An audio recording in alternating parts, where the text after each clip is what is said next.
Hello everybody, welcome back to another One Piece chapter review and discussion. Today we'll be talking about chapter 1094, and if at any point in this video I do sound a bit weird, it's because I have been sick for the past few days.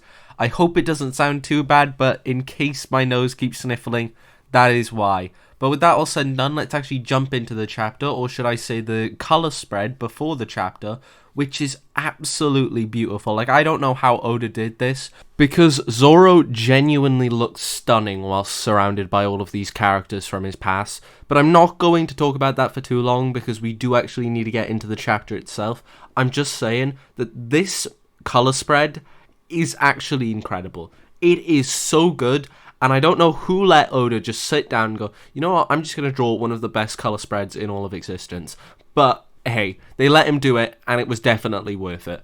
But on to the actual chapter itself, which is absolutely incredible, just like the cover spread of this chapter, as we start this chapter right where we left off from the last one, with Atlas giving new orders to the pacifistas, and those orders are to wipe out all Marines on the island. And we see Sanji, Frankie, and Vegapunk all with Atlas, as they're currently looking for Bonnie. However, she's kind of surrounded by Marines, which, are being shot by lasers at the moment. But she's also being attacked by some of the Vice Admirals, and one of them has a sort of hammer in the shape of a clam, and the other has a devil fruit called the Ride fruit, which allows her to ride something and then control it, which is a little strange, and maybe a little overpowered, depending on what you're riding. But that aside, we also get to see a little bit more of Bonnie's devil fruit, which up until now has only been used to either turn herself into either an old lady or a child, or other people into old people and children. But now she's actually able to give people near-death experiences, I assume by making them feel so old that it almost kills them, but then reverting them back to their normal age at the last second. That's the only way I can assume that it would work, but maybe it works another way, I just don't know. However, Bonnie's devil fruit aside, this next part of the chapter, in my opinion, is probably the best part of the chapter, because the pacifistas are given a new order by someone with higher authority than the satellites and Vegapunk. So obviously this person's pretty high up the ladder, and this person is of course the Elder Star, Sir J. Garcia Saturn, and this guy is so cool in this chapter because Oda reveals his devil fruit, and his devil fruit is so cool, and I don't think anyone predicted that this was what his devil fruit was going to be. In fact, I believe the common consensus was it was most likely going to be a bull, because he has a scar on his, I believe, right or left eye, and in the beginning of one chapter we do see a bull with a scar on its eye playing American football with Luffy. Although that wasn't the case, J. Garcia Saturn's devil fruit is not a bull. In fact, it's based off of a Japanese yokai called the Ushi Oni, which is a sort of spider-like creature with the head of an ox and the body of a spider, although it only has 6 legs instead of 8. Which is certainly something that I didn't see coming. I didn't think this would be his devil fruit. I thought it was going to be a bull, like a lot of other people.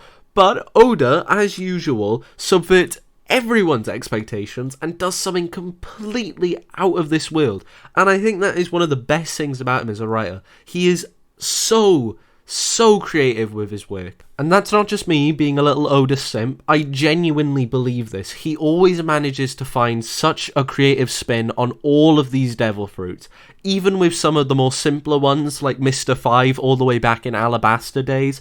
He literally would pick his nose and then use them as explosives, even though his entire body was explosive.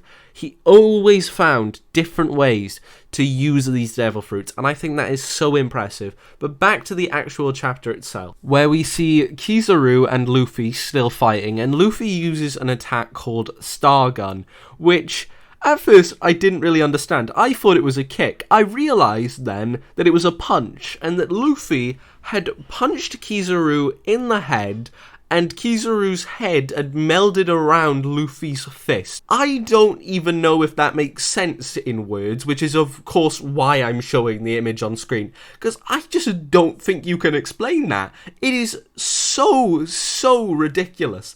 And to be fair, it did make Kizaru see stars, and also it made Saturn acknowledge the fact that that is Nika. Also, maybe hints at the fact that the Five Elders and Saturn know more about the Void Sentry than a lot of other characters do, which we could kind of already assume, but it's very good to have it sort of confirmed to us by him saying Nika. Although, back to where Saturn actually is, where he is sort of just standing there menacingly, and it doesn't help that he just has 6 massive spider legs.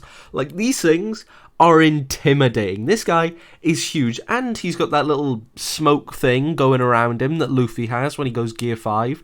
So, this guy, pretty goddamn intimidating, but you know, that is the end of the chapter. Who will beat Saturn? And in my opinion, it's going to be Sanji. Sanji is the one with them currently. Bonnie kind of stabbed him in the throat at the end of the chapter, but, you know, he didn't look too fazed by it. And I've got a feeling that, you know, Luffy's fighting someone, Zoro's fighting someone. Who is the only member of the monster trio that isn't fighting someone?